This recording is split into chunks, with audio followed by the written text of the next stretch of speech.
Queridos amigos, queridas amigas, que o Senhor seja conosco, nos abençoe, nos envolva nas vibrações mais salutares possíveis. O filósofo prussiano Immanuel Kant tem um dos pensamentos de todos eles, já que era um gênio, talvez o maior filósofo do mundo moderno, que o caracterizou como sendo um dos grandes expoentes do pensamento intelectual de todos os tempos.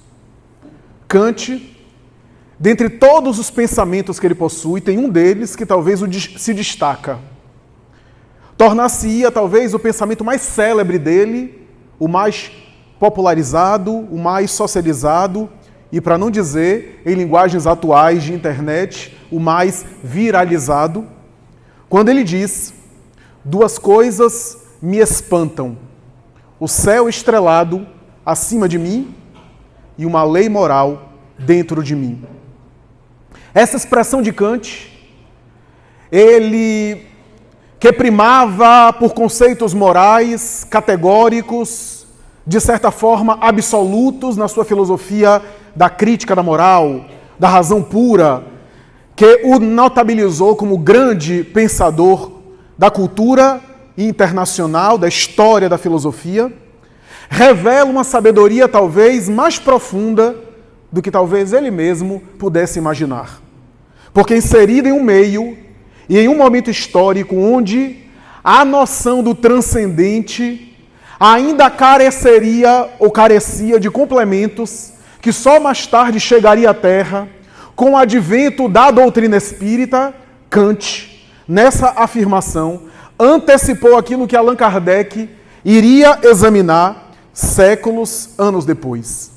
A verdade é que essa ideia, o céu estrelado fora, uma moral ou uma lei moral que nós carregamos dentro, seria examinadas, essas duas questões, por Allan Kardec como nenhum pensador antes o fez como ele o fez. Porque nessas duas questões, nesses dois conceitos, nós revelamos, ou pelo menos na frase se traduz, a ideia segundo a qual há um anseio do ser humano pela busca do transcendente, do algo que extrapola, do céu estrelado que está acima de mim, do elemento que transcende o meu ego, a minha identidade, a minha realidade corporal, a minha identidade como sujeito social, como pessoa, e ao mesmo tempo o anseio da criatura de saber o que se é e, sobretudo, quem se é. A mentalidade kantiana anteciparia aquilo que as ciências psicológicas mais contemporâneas iriam revelar mais tarde, com as teses sofisticadas em torno do subconsciente, do inconsciente, da superconsciência, do self e dos meandros da psicologia, muito complexos, aliás, psiquismo humano, aliás, ainda não totalmente devassado, ainda não totalmente penetrado. Portanto, nesses dois conceitos do filósofo alemão prussiano, nós temos a dimensão que transcende a criatura, isso é, a busca histórica da criatura pelo seu lado divino, pela sua experiência transcendente, pela sua experiência espiritual, para me utilizar de um termo sofisticado da filosofia, pelo luminoso. Palavra do teólogo alemão Rudolf Otto, para falar da busca do transcendente, que Carl Gustav Jung, o psicólogo, psiquiatra, aliás, de Zurique, discípulo de Freud e criador da psicologia analítica, trouxe essa palavra para a sua psicologia para falar da dimensão espiritual da criatura. E ao mesmo tempo que tem esse lado transcendente, tem o desafio da criatura se descobrir, se conhecer, saber o que se é, saber quem se é. Portanto, nós temos aí duas questões importantes, dois eixos maiores. A busca pelo espiritual transcendente e a busca pelo próprio entendimento, pelo entendimento da natureza humana. A verdade é que esse entendimento está totalmente imbricado, correlacionado com a experiência religiosa, espiritual ao longo das eras. A tradição religiosa sempre se interessou em entender o divino fora E, ao mesmo tempo, quem é a criatura? O que é a criatura? Em que nível divino interfere com a criatura? Quanto mais material, grosseira, quanto mais física, sensorial é a percepção e a maturidade do ser humano, mais material ele concebe esses conceitos invisíveis, essas abstrações. Quanto mais ele amadurece e mais espiritual, mais sutil ele se torna, mais espiritual ele consegue compreender a vida após a morte, a sua realidade interior, por que está aqui, de onde vem, por que sofre e quais são os seus desafios na Terra. É assim ao longo das eras. Os povos antigos acreditavam que nós estamos circundados, envolvidos por céus. A palavra céu tem a ver com aquilo que está em cima, daí o cerúleo, que deu origem a uma série de expressões, a princípio da astrologia popular do passado e mais tarde da astronomia. Basta recordar as grandes produções culturais em torno do Empírio, em torno do Zimbório estelar, ao longo das épocas, em torno do cosmo, elucubrando conceitos espirituais e supersticiosos de um lado, e do outro, teses científicas que seriam desenvolvidas mais tarde pelos grandes cientistas do futuro. A verdade é que essa busca dos povos antigos sempre se relacionava com a dimensão espiritual. Basta recordar os gregos, os povos antigos, segundo os quais a ideia de Ptolomeu, o geocentrismo, a ideia das grandes circunferências do universo que estão em volta da Terra, planeta que estaria no centro do universo, na perspectiva de Ptolomeu, esse sistema influenciaria o pensamento religioso, sistema defendido pelo próprio Aristóteles, que deveria sustentar a ideia segundo a qual nós estamos diante de vários céus. E à medida que a criatura concebe um céu mais alto, mais próximo está das divindades. A ideia dos gregos é que havia 11 céus. A mentalidade católica ou romana fala de 7 céus. Assim como 7 regiões infernais. Quem leu a Divina Comédia de Dante Alighieri vai ver as 7 dimensões infernais e 7 céus. Talvez baseado nas experiências dos teólogos da Igreja Católica Romana, que começou com Paulo, quando falava que foi arrebatado ao terceiro céu, na sua epístola aos Coríntios. E assim por diante, nós vimos várias tradições repetir isso. Os muçulmanos do passado, herdeiros do pensamento de Maomé, vão dizer que nós temos 9 céus. E a criatura que alcança o 9º está em conexão com Alá. E assim por diante. Vemos que esse conceito supersticioso, mas que tem também intuições espirituais, está presente. Foi o monoteísmo judaico, o monoteísmo hebraico do passado, da antiga Palestina, estamos falando aí de 4.000 anos antes de Cristo, desde o profeta Abraão, o patriarca, até os grandes profetas que se tornariam célebres no Antigo Testamento, é que a ideia do Deus único, o paradigma cultural monoteísta, inauguraria uma nova mentalidade, segundo a qual o universo não estaria circundado de vários deuses, mas de um Deus só, estabelecendo um raciocínio mais coerente com o cosmo, com uma ordem universal, com uma ordem organizada, e Deus, agora no singular, o único Deus, essa única força, porque vários deuses daria a ideia de um caos, quase sempre humano em disputa, mas uma causa única seria mais compatível com uma lógica, com a razão de explicar a harmonia do universo, uma única causa inicial, uma única causa incausada, ainda não totalmente compreendida, acima dos deuses pagãos e da mitologia, e Deus, na concepção do judaísmo, desde os primeiros profetas, estaria no céu. E aí já não designa mais várias regiões, várias dimensões, mas estaria nos céus, ou no céu, na expressão da tradição hebraica antiga. Mas não apenas isso, como a concepção ainda é muito material, e a criatura está evoluindo, está amadurecendo, Deus é um rei. Por que um rei? Porque na concepção da criatura humana, o máximo que o ser humano pode alcançar de plenitude de glória na terra é ser um soberano. É ser um potentado. É ser um gestor, um administrador. Alguém que representa a própria divindade na terra, se erguendo em governos, em chefes de Estado, em verdadeiros príncipes, em verdadeiros chefes, portanto, recebendo todas as glórias humanas e tendo poder absoluto em suas mãos. Deus, nessa referência, porque essa referência seria o máximo, Deus estaria também como grande rei. E os reis da terra são apenas reflexo desse rei maior. Essa era a ideia. Daí por quê? A ideia de Deus que está descansando. Ideia hebraica e mais tarde uma construção católico-hebraico-cristã. A ideia de Deus está descansando por quê? Porque o trabalho era coisa de escravo. Os reis não trabalhavam. Então era essa ideia antiga. Porque o trabalho é punição, é suplício. Era essa a mentalidade. Deus deveria ser um rei governando no seu reinado. Os profetas de Israel assim estabeleciam.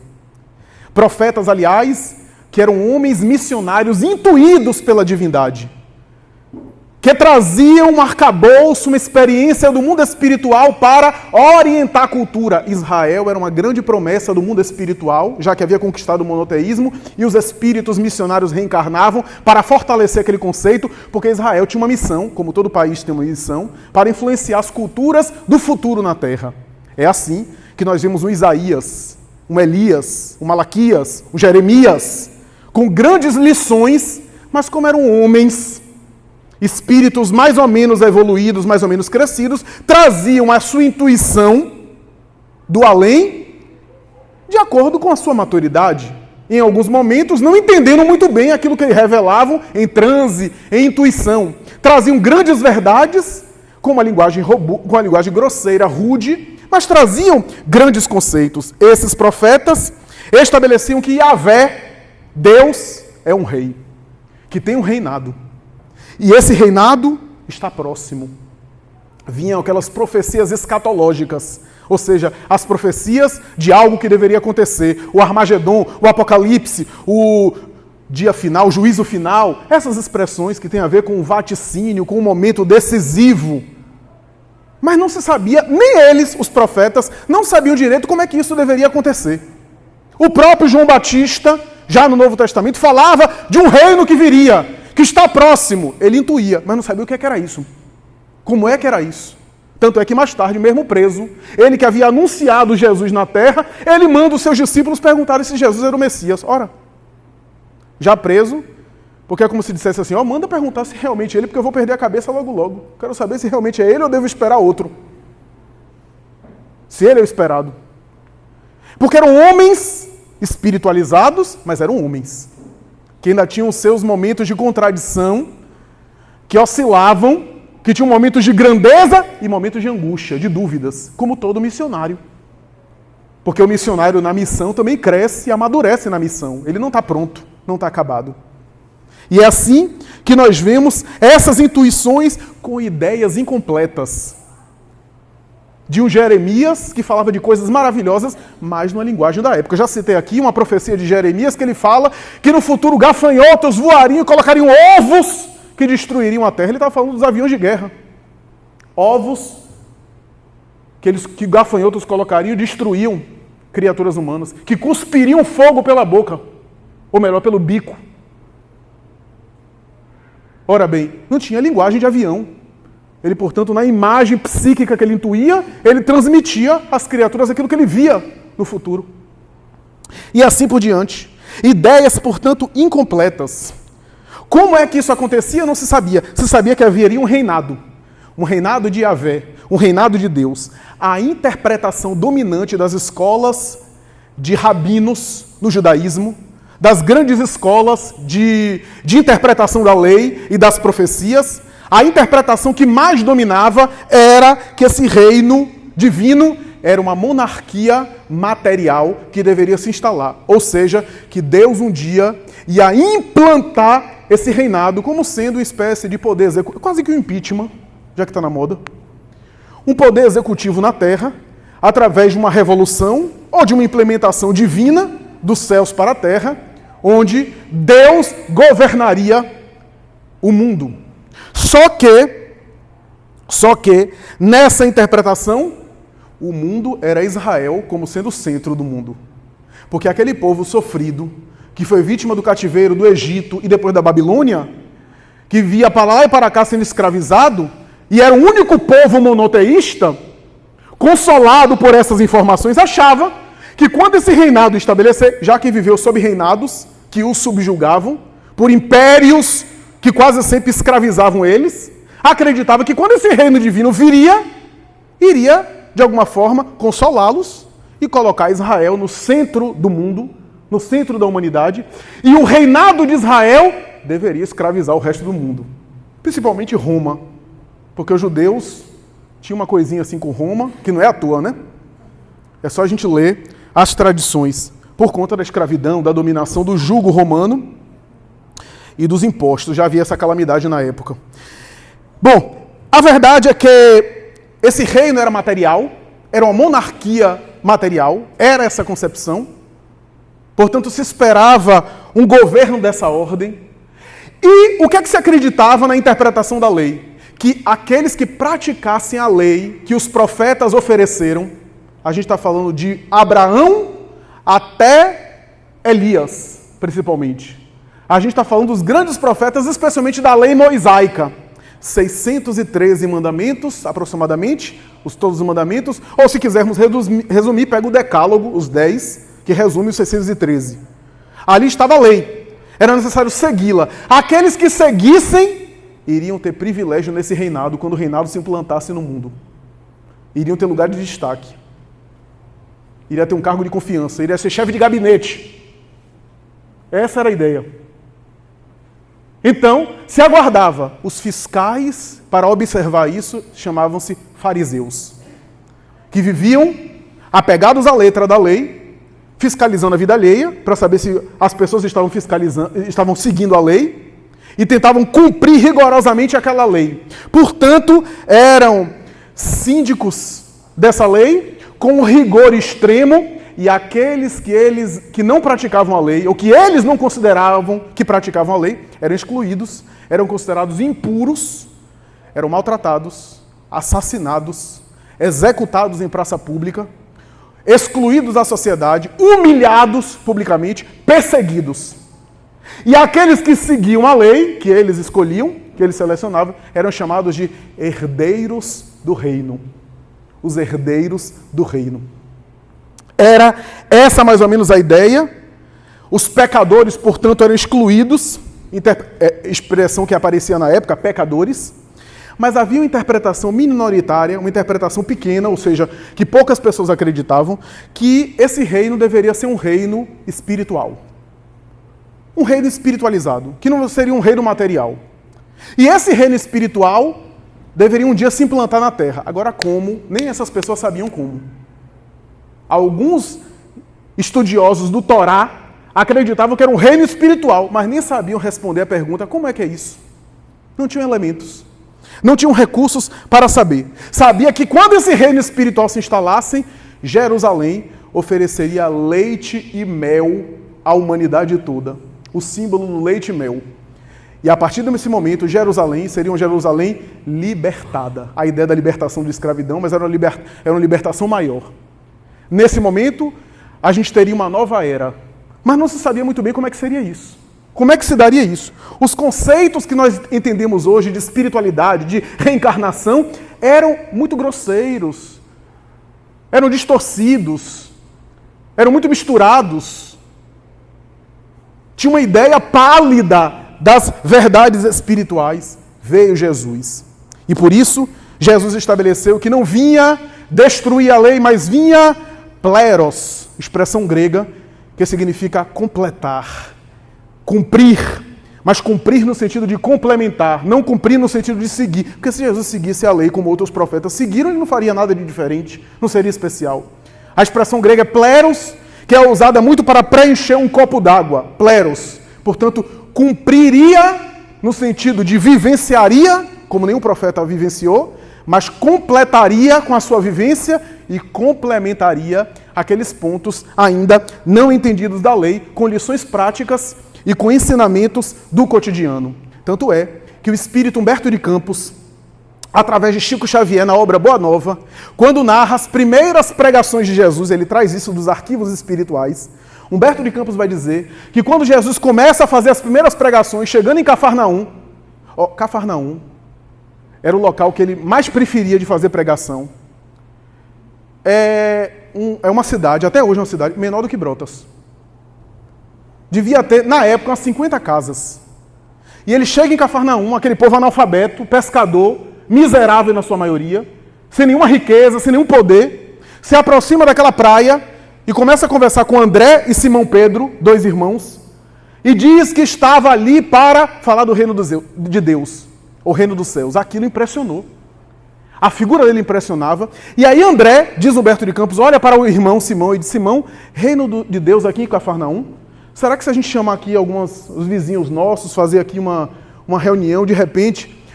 E Humberto de Campos diz que Jesus olha para ele, sorri gostosamente e não explica naquele momento. Deixa para depois as devidas explicações, porque eles ainda não estavam entendendo. Mas, diz Humberto de Campos, o reino já estava começando a se instalar. Não como eles achavam, mas nos sentimentos deles. Eles não entendiam ainda, não estavam ainda entendendo o que é que Jesus queria dizer com aquele reino. Se você lê o Evangelho, achando que Jesus está fazendo um mutirão para uma passeata, para uma manifestação política, social, é reduzir o Evangelho muito.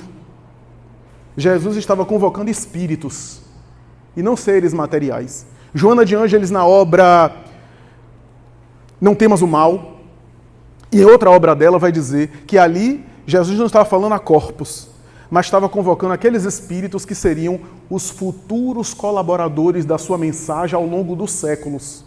Ele olhava aquelas criaturas e saberiam que eles não iam aproveitar tudo naquele momento, mas seriam os embaixadores do seu reino ao longo dos milênios. Então ele estava pescando almas, como ele dizia.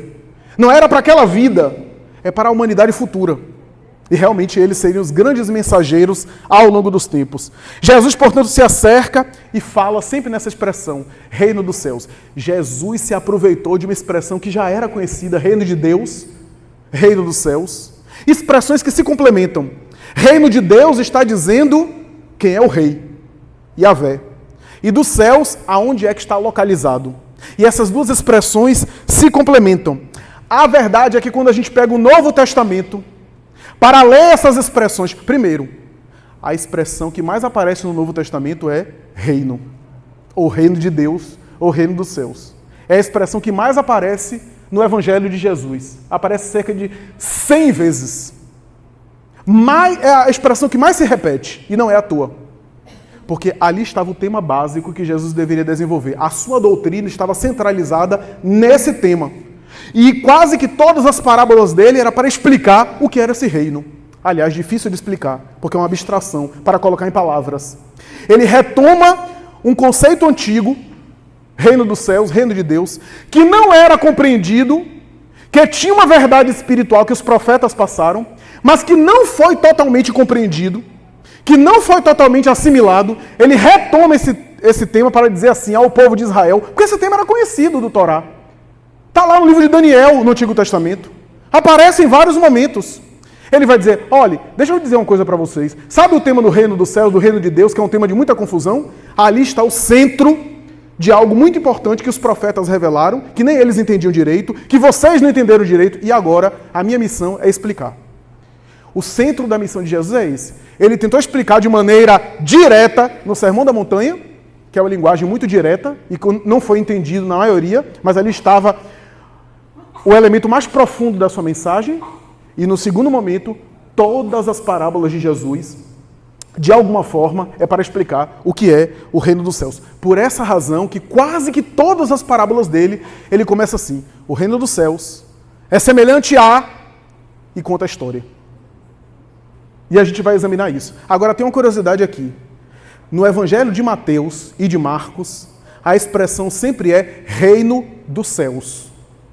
No Evangelho de Lucas, o terceiro evangelho sinótico, reino de Deus.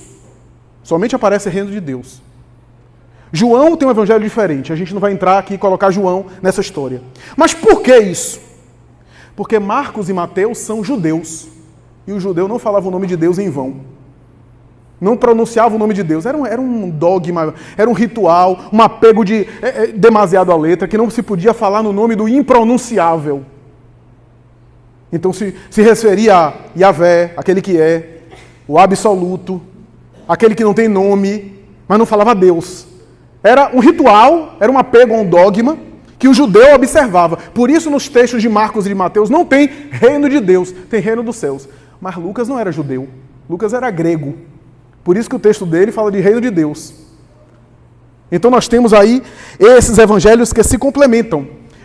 Esse conceito, reino dos céus, é muito difícil de entender. Por isso que Jesus utilizava elementos os mais simples possíveis na sua parábola.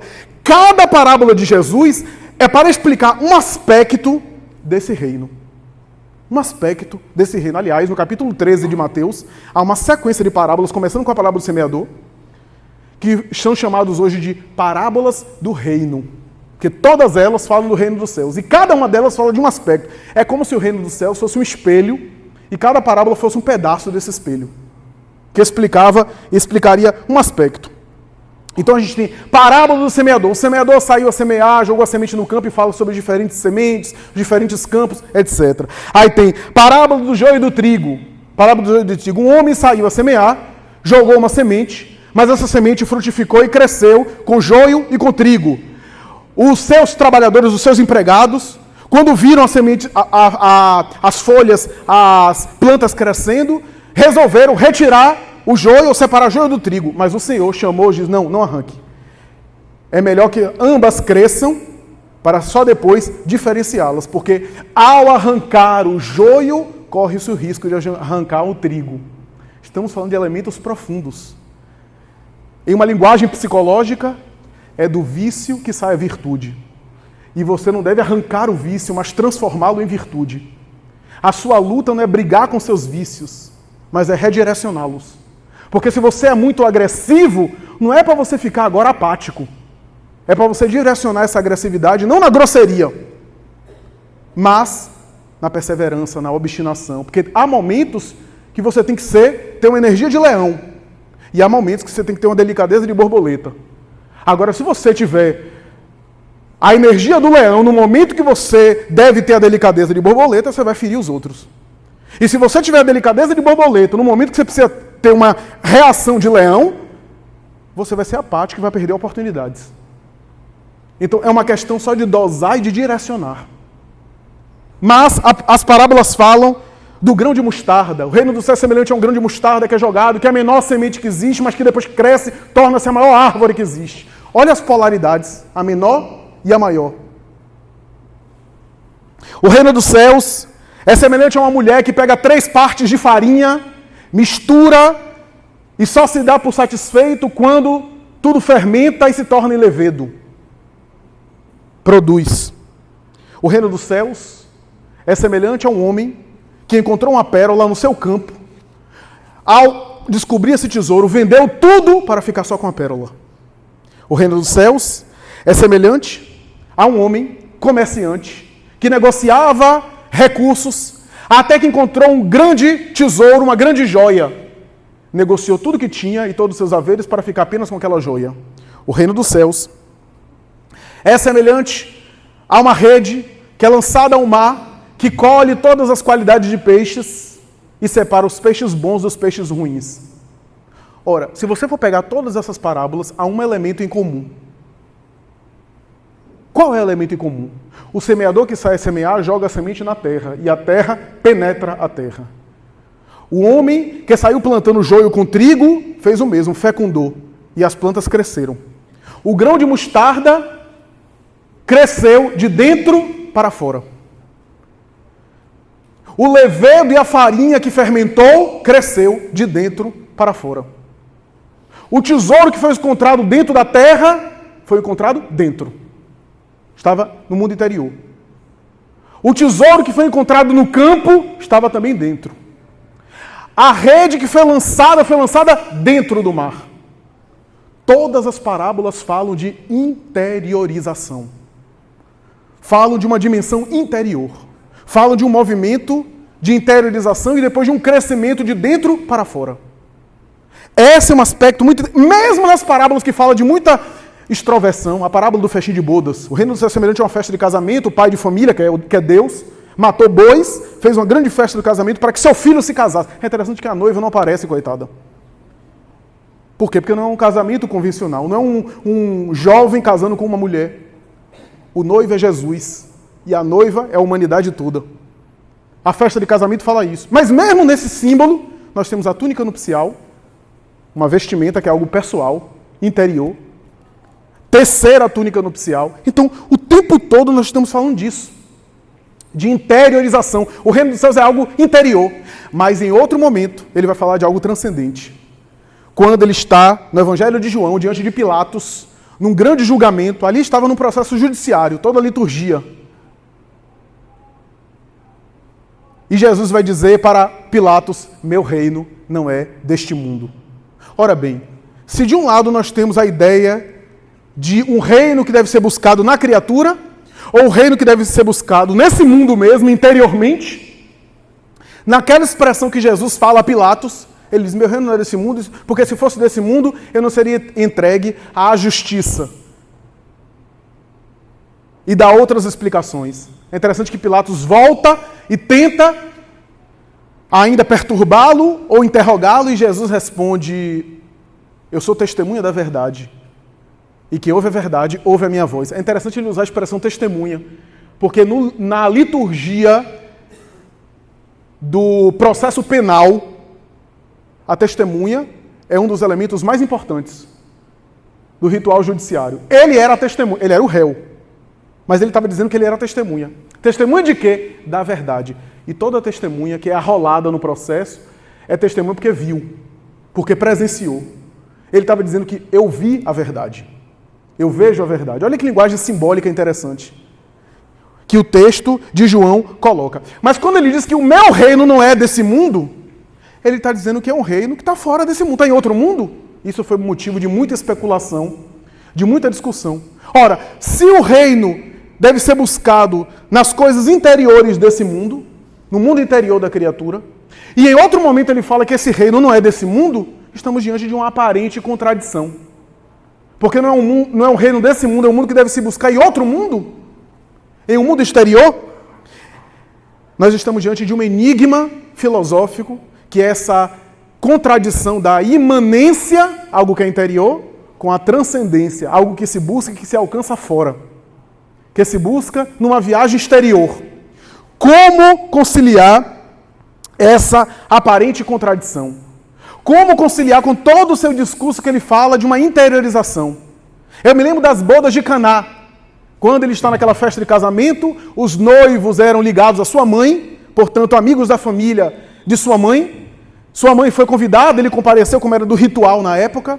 O casamento era uma festa bastante intensa, mais do que os buffets de hoje, viu? Que levava 7 dias. Imagina o preço do buffet da época. Então, a quantidade de carne, de comida, e era sinal de mau agouro, de má sorte, o vinho acabar antes da hora. Era a tradição do povo, era a cultura. As bebidas na época eram conservadas, não tinha geladeira, eram conservadas com álcool. Da mesma forma que a carne era conservada com sal. Então havia essa tradição. Ele é chamado, opera o fenômeno que está escrito, que está descrito nas Escrituras. Não vou entrar em polêmica se foi uma transformação simbólica, se foi um fenômeno parafísico, paranormal, porque seria outro tema. Mas o que eu acho interessante é que Humberto de Campos vai dizer que Simão Pedro, depois que houve aquele momento fenomenal e que o Evangelho registra que alguém disse assim, curioso, normalmente nas festas o povo serve o vinho bom no começo. Porque no final o povo já está todo embriagado e já não distingue o sabor. Mas nessa festa o melhor vinho está sendo servido no final. E aí tem uma frase que Humberto de Campos, através de Chico Xavier, tira, que diz o seguinte, que nos bastidores, Pedro olha para Jesus e diz assim, Senhor, olha a mente racional de Pedro, com esse tipo de atitude o Senhor não está estimulando a bebedeira, a embriaguez e a gula das pessoas. E Humberto de Campos traz um diálogo interessantíssimo, porque Jesus responde a Pedro, não entrando no mérito da questão. Jesus responde a Pedro perguntando: Pedro, tu sabes o valor ou a alegria de alguém servir e agradar um amigo? E começa a falar das alegrias, ou seja, Pedro estava preocupado com o aspecto exterior da festa. E Jesus estava preocupado com a experiência interior da confraternização, que é que ia deixar no coração das pessoas. Às vezes nós espíritas nos engasgamos com isso também. Ficamos muito preocupados com o aspecto exterior, com detalhes que serão aperfeiçoados. Eu tenho uma amiga espírita, que ela é espírita, ela é adepta da tese de André Luiz e de Emmanuel do vegetarianismo, e ela briga em casa para que todo mundo seja vegano. E o marido tomou horror de espiritismo. Não pisa os pés no espiritismo. E come o churrasco fora de casa, porque ela nem compra no mercado comida. Uma filha anêmica, que não está conseguindo responder àquela dieta. Ela me parece que se acomodou e consegue se adaptar à dieta, e ela quer forçar na base da violência isso. E a família tomou horror do espiritismo. Olha que falta de habilidade que nós temos para lidar com os nossos familiares que não são espíritas. Se todo o problema da nossa evolução fosse uma questão de alimentação, a gente evoluiria fácil e rápido. Se os nossos problemas maiores estivessem nisso, ela deveria se preocupar, nós deveríamos se preocupar com outras coisas, e isso é um acessório que vai se melhorando ao longo dos tempos. Tem tanta coisa mais importante para se olhar. E a família tomou pavor do centro e da doutrina, porque entendeu isso. E muita gente tem feito isso. Nós temos feito isso. Nos preocupamos com detalhes e se esquecendo do essencial. Como diz Haroldo Dutra Dias, né? Ele diz a respeito desse tema que uma amiga sua se tornou vegetariana e quer que o cachorro seja também vegano. E o cachorro começou a ter problema de saúde. Porque quer só dar alimentação macrobiótica para o cachorro. Mas, minha amiga, a evolução não dá saltos, não. Você quer exigir dele uma evolução que ele ainda está em outra fase. E o cachorro começou a ter problema de saúde. Quer dizer, você vai impor isso. Então, o reino dos céus não é isso. O erro de Judas é um arquétipo para todos nós. Sabe o que foi o erro de Judas? Se apegar a uma mudança exterior. Com aquele processo dele, Judas amava Jesus. Quem lê a literatura mediúnica sabe disso, que ele tinha um amor grande por Jesus. Mas ele entendia, naquela interpretação, embora Jesus falou várias vezes, que o reino dele era uma revolução social. O que é que ele fez? Como Jesus era pacífico demais, ele queria acelerar o processo. E antes de se mudar, ele queria mudar o mundo com o evangelho. Ele queria, a golpe de violência, mudar Israel, botar Jesus no poder como um rei, e depois ele se mudava. Isso está errado. Esse foi o erro. E ninguém pode criticar Judas. Todos nós cometemos de vez em quando o erro de Judas. Todos nós. Judas não suportou o remorso mais tarde e se suicidou. Que cometeu um erro pior. Mas ninguém pode condenar Judas, porque nós estamos condenando o tempo todo. É só você ver o cenário político de hoje. As polêmicas políticas no cenário do Brasil, que nós espíritas estamos entrando, os bate-bocas, os desgastes emocionais por conta de polêmicas da política, da sociedade, se esquecendo da mudança interior para ficar brigando em prol de uma mudança externa. Quando, na verdade, as coisas estão aí como reflexo nosso. Vão ser modificadas como consequência. Judas não entendeu isso e nós não entendemos. 18 séculos depois, Allan Kardec, Espiritismo, vai explicar essa realidade. Vai conseguir complementar aquilo que na época de Jesus não foi explicado suficientemente. Qual é a solução do enigma do imanente interior e o transcendente exterior? Kardec vai dizer em uma expressão muito bonita. Ele vai dizer, quanto mais o indivíduo desenvolve a sua natureza espiritual, mais ele enfraquece a sua natureza animal e mais ele sintoniza, a palavra é minha, Kardec usa a expressão, mais ele se identifica com o mundo dos espíritos. Deixa eu explicar o que é isso que Kardec quis dizer. Ele quis dizer o seguinte, quanto mais você se conecta e se identifica com o mundo espiritual que te aguarda, que nos aguarda, aliás, você desenvolve dentro de você uma natureza espiritual, a sua natureza espiritual que está como a semente da parábola adormecida, que precisa crescer. Mas, se você quiser o contrário, é a mesma coisa. Quanto mais você desenvolve a sua natureza espiritual, mais você se aproxima e se conecta com o mundo dos espíritos que te aguarda. É uma via de mão dupla. Sabe o que é isso? Imanente, transcendente. Por quê? Porque quanto mais eu me conecto com o mundo espiritual, que é o mundo real, para o qual todos nós iremos, eu me conecto com o espírito que eu sou. Porque esse mundo espiritual, eu só posso me conectar com a parte espiritual que eu sou, para além da parte corporal. Ou seja, eu sintonizo com o elemento verdadeiro, com o elemento eterno, com o elemento psíquico espiritual que está mergulhado nessa carne. Mas se eu fizer o contrário, quanto mais eu me identifico, quanto mais eu mergulho em mim mesmo e sintonizo com a minha dimensão espiritual, mais eu estou me sintonizando com o mundo espiritual, porque são dois lados de uma mesma moeda, imanente e transcendente. Kardec conseguiu solucionar a questão do reino dos céus de uma forma excepcional. Joana de Ângeles, no texto que nos serve de tema, vai dizer que por essa razão a edificação do reino de Deus é trabalho de pouco a pouco. É trabalho que não se consegue de um dia para a noite. É um trabalho que deve começar agora, mas que não vai ser terminado agora. É um trabalho para toda a existência. Você vai conquistando esse reino aos poucos, porque tem a ver com uma plenitude interior, tem a ver com a predominância do ser real que você é, em detrimento do ser material que ilude você. Você vai desenvolvendo a dimensão espiritual sua. Você pode, e Joana fala isso no texto, a verdade é que você pode desenvolver esse reino em qualquer situação em que a vida te coloque. Porque a gente acha que a gente vai desenvolver a nossa espiritualidade só se a gente frequentar o centro e tomar passo uma semana. Só se a gente fizer o evangelho no lar, porque senão a nossa espiritualidade não vai. E se a gente ficar doente e não puder ir para o centro, a gente está afastado do lado espiritual. Essa é a visão limitada, pobre que a gente teve durante milênios e a gente ainda não conseguiu se libertar disso. Você tem a oportunidade de se desenvolver espiritualmente, até mesmo em cima de uma cama, aliás, mais do que nunca em cima de uma cama doente. Você tem a oportunidade de desenvolver o seu lado espiritual no trabalho profissional. No trânsito de Salvador, olha que delícia! Quanta oportunidade você tem de se desenvolver espiritualmente no trânsito? Quanto mais fechada você toma, quanta oportunidade que às vezes a gente não aproveita e faz o mesmo. Porque tem gente que é dono da rua, né? Eu acho interessante, o cara está lá na frente, a gente está chegando aqui na pista esquerda, e aí ele acelera para não deixar a gente. Não tem nada a ver com ele, mas tem uma certa mecanismo egóico aí, de compensação talvez, né? Nós somos assim.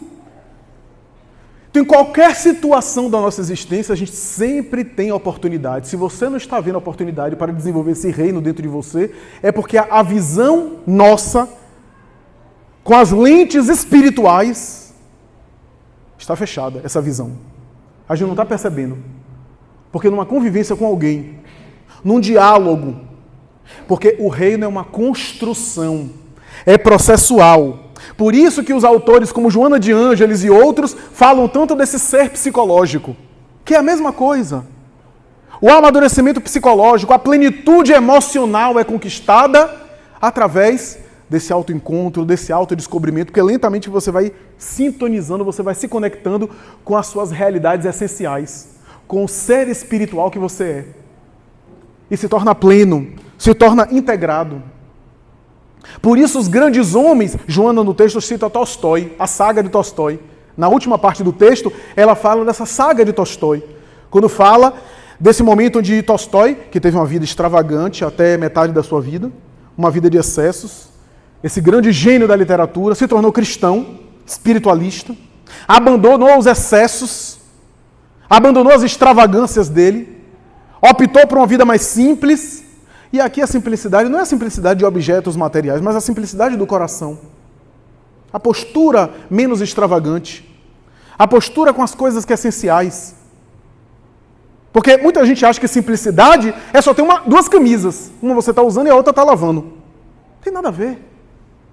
Como eu conversei com uma amiga minha, se você for levar isso ao excesso, você devia dar o seu rim para alguém. Porque só um rim já toma conta do organismo todo, já funciona. Não é essa a simplicidade do Evangelho. A simplicidade do Evangelho não é você ficar se maltratando ou viver miseravelmente. Não é isso. A simplicidade do Evangelho é você estar atento para o que é mais importante. Não se esquecer disso. Você pode até viver as outras coisas, mas não se esquecer do que é mais importante. Isso é ser simples.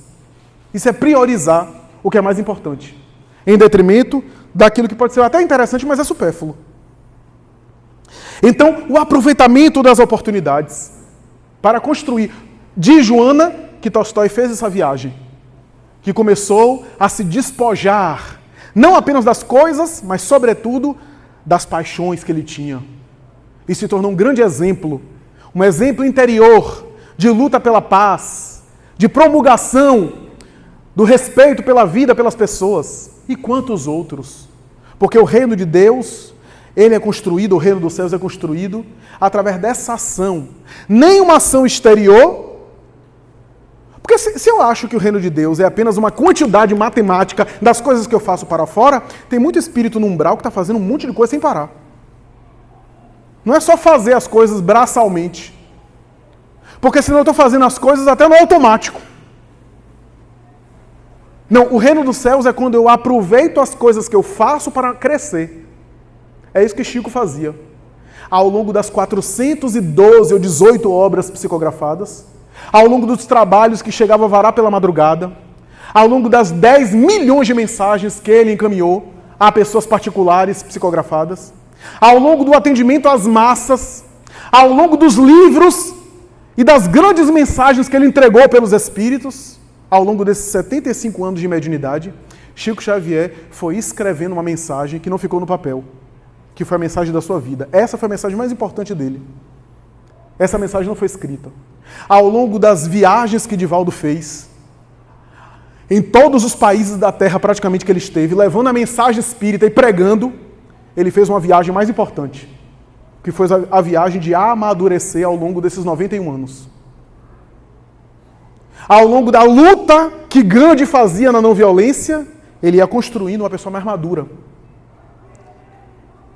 Então, é construção por dentro. Porque senão a gente está doando cesta básica e xingando a pessoa.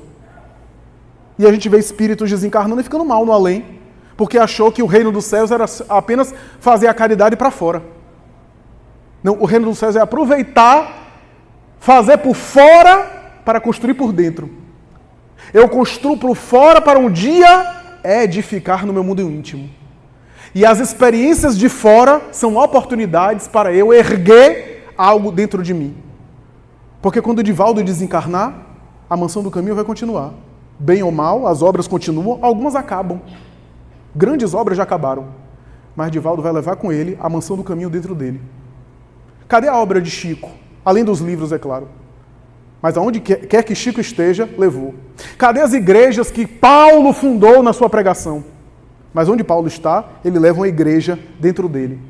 Então o reino dos céus é essa construção interior que eu vou construindo à medida que eu faço a obra, à medida que eu faço o bem, à medida que eu convivo com as pessoas, à medida que eu me relaciono. Para concluir o nosso comentário, eu me recordo de Gandhi, certa vez, depois de uma viagem pela Inglaterra, porque Gandhi recebeu vários processos e em alguns momentos foi convocado pelo Império Britânico para responder às acusações da Inglaterra. Ele era formado em Direito e ele ia para a Inglaterra. Quando ele ia para a Inglaterra, ele ia a rigor. Né? Gandhi nem gostava disso, gostava daqueles panos que ele colocava no corpo, um cajado na mão e uma cabra que acompanhava ele, porque ele se alimentava praticamente do leite da cabra. Certa vez o Papa da época convocou ele, e ele foi com a cabra, e o Vaticano não deixou ele entrar porque ele estava com a cabra. Ele disse, mas é minha mãe, aonde eu vou eu a levo. E o Vaticano teve que receber ele com a sua mãe, que era a cabra. Mas quando ele ia, às vezes, responder, embora não gostasse dos trajes ocidentais, em alguns momentos era exigido dele, olha que ato de humildade. Em vez de ser um ato de vaidade ali, ele se submetia sem querer por conta de um respeito. Ia se defender diante das cortes britânicas, porque ele era acusado. Um dia ele foi, diz um dos seus biógrafos, ele foi por uma dessas acusações, o filho dele levou ele, estava de carro, deixou ele num dos locais, lá no fórum, né, da audiência, e enquanto ele ia responder ao processo, ele pediu ao filho para levar o carro na oficina, porque o carro estava com alguns problemas. O filho levou então para a oficina, enquanto ele ali respondia ao processo. Depois que acabou a audiência, na hora marcada, Gandhi esperava o filho voltar e o filho não voltava. Demorou um tempo, o filho não apareceu. Meia hora, 1h30. O filho, que tinha uma certa paixão pelo mundo ocidental, entrou no cinema. Foi na oficina, o problema no carro era rápido, consertou o carro e depois foi no cinema. Entrou num cinema de faroeste, de violência, de tiro. Gandhi era o exemplo da não violência, ele estava assistindo um filme de violência, de sangue. E aí ele, depois do filme, ele voltou para pegar o pai estava na calçada sentado. Quando chegou, Gandhi abordou: meu filho, o que foi que aconteceu? O que foi que houve que você demorou tanto? Não estou lhe acusando, só quero uma explicação, quero entender o que foi que houve. O filho mentiu para o pai. Contou uma outra história, disse que o concerto atrasou e que até agora ele estava na oficina. Gandhi olhou para o filho com aquele olhar penetrante e disse: infelizmente eu vou voltar para casa andando. Eu disse: mas por quê? Há 10 minutos eu liguei para a oficina e a oficina me disse que já tem muito tempo que o carro foi liberado. Você mentiu para mim. E se você mentiu para mim, a culpa é minha. A culpa não é sua, não. Se eu não conseguir estabelecer uma relação de confiança com você, a responsabilidade é minha. Eu não consegui deixar você à vontade para confiar em mim. Qualquer coisa que você tivesse feito, você deveria ter me contado. Mas a responsabilidade é minha como pai. Eu vou andando para casa. E voltou para casa andando. Aquilo foi uma lição para o filho. E ao mesmo tempo a lição para todos nós. Como é que a gente está estabelecendo os nossos relacionamentos? Qual a forma pela qual a gente estabelece os nossos vínculos? Porque o reino dos céus é estabelecido dessa forma. A forma como a gente funciona com os outros. A forma como a gente se dirige aos outros. A forma como a gente conversa, dialoga. Porque isso traduz as virtudes que a gente conquista. Traduz como nós somos em intimidade. Nos relacionamentos mais profundos. O reino dos céus, portanto, é essa construção interna. Porque quando a gente alcançar, a gente não vai precisar, uma vez por semana, dar a cesta básica. Sabe por quê? Porque a gente vai irradiar a caridade aonde a gente estiver. A gente tem um trabalho na igreja, no templo, no centro. A gente tem todos nós temos, eu também tenho, um trabalho semanal para exercitar isso. O dia que a gente internalizar o reino dos céus, aonde a gente estiver, a gente vai estar doando amor. Porque o sentimento já está conquistado. A caridade é o exercício para conquistar esse sentimento. Porque o reino dos céus é um estágio de plenitude, que se conquista fora, mas que só alcança as conquistas externas de maneira plena quando a alma se conquista por dentro. Muita paz, muito obrigado.